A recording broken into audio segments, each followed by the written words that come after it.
When Janet Yellen speaks, whether in true verbal form or via the printed word, the nation shudders and begins to count those pennies under the mattress. At least it does seem that way from time to time. Let's lead off there and welcome back from the Society to Advance Financial Education. Steve Beaman is here to bring us another edition of Bulls, Bears, Bucks, and figure it all out. Hey, Steve. Well, good afternoon, Ed. I'm glad they're listening to us instead of Janet today. But wait a minute. Every time Janet says anything, the world trembles, because here we have now the Fed minutes from January are released, basically saying, okay, let's back off. We don't want to worry about those interest rates. We don't want to hurt ourselves right now. And you can see every financial website, everything, boom, instant explosion as soon as she says something. Well, they should have been listening to us because you and I have talked about this bipolar economy for some time. Thank you. You know, just when you think it's picking up, you get another piece of data like retail sales last month to show that it's not picking up like people thought. So clearly the Fed is increasingly concerned that if they act too quickly, you could actually see a demonstrative hit to the economy. And we need to point out that in this case, the Fed is actually doing the consumer a favor in many ways, because if you want to buy a house, interest rates are low. I mean, it actually is a good thing that they're thinking about us for a change. Well, it is. They're really trying to keep the market values up. They're trying to keep consumer spending going. And we need it because right now with Europe in turmoil and Asia slowing down, we need the U.S. to keep that sputtering little engine on the track. Steve, let's remind people then, because from your opinion, the Fed is sooner or later going to raise interest rates. Has to happen. What would be that indicator that we would see happen, that one click that would tell us that it's probably in our near future? They're going to want to see continuing wage growth. If we look at the last numbers, the wages in the country at the lower and middle income levels actually grew a little bit. And that's the key determinant because of this what's called dual mandate the Fed has. They're looking at inflation, and that wage indicator is to them a measure of impending inflation.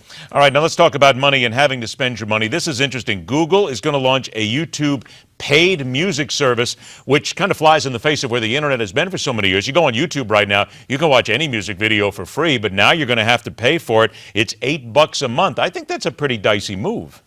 I think it is. They're trying, I think, to compete a little bit with the iTunes type thing where people are going frequently to YouTube and they download the videos, but they have embedded commercials and things. And so Google/YouTube are saying, hey, come to us for everything you need. Yeah, we're going to charge you a bit, but you can download your favorite songs and you won't have any problems with that. So we'll see what it does. MySpace has taken some of the interest in the music industry.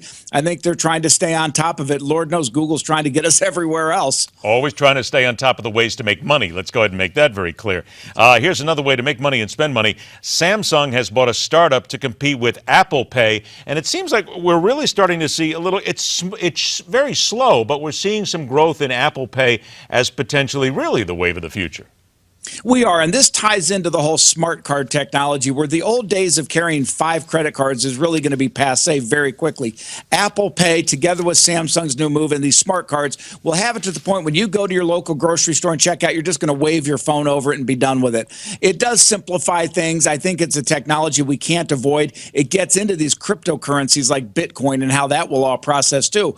But I think the bottom line is people need to be ready to shift into a mode where they carry one item, not 5 different ones. Yes, if you still have a flip telephone, get ready because you're going to have to get rid of it sooner or later. Trust me, I still know people who have that. You don't have one, do you, Steve? No, but I make my kids carry them. Okay, I was just going to, that's okay. Let the kids carry them because it's less things that they can do with those phones here. You get away with that. Last thing, a minute left here. Consumers are getting loans not from the banks, but from credit unions. Is this really a good idea? Is it better for consumers, I guess? Again, I think if they listen to Bulls, Bears, and Bucks, they'd understand this. Credit unions are not-for-profit organizations, so they typically have lower fees. But I think one of the most interesting stats I've seen recently is that in the last several months, 4 out of 10 loans being made to the consumers for autos, residential, and just standard consumer installment are subprime loans again.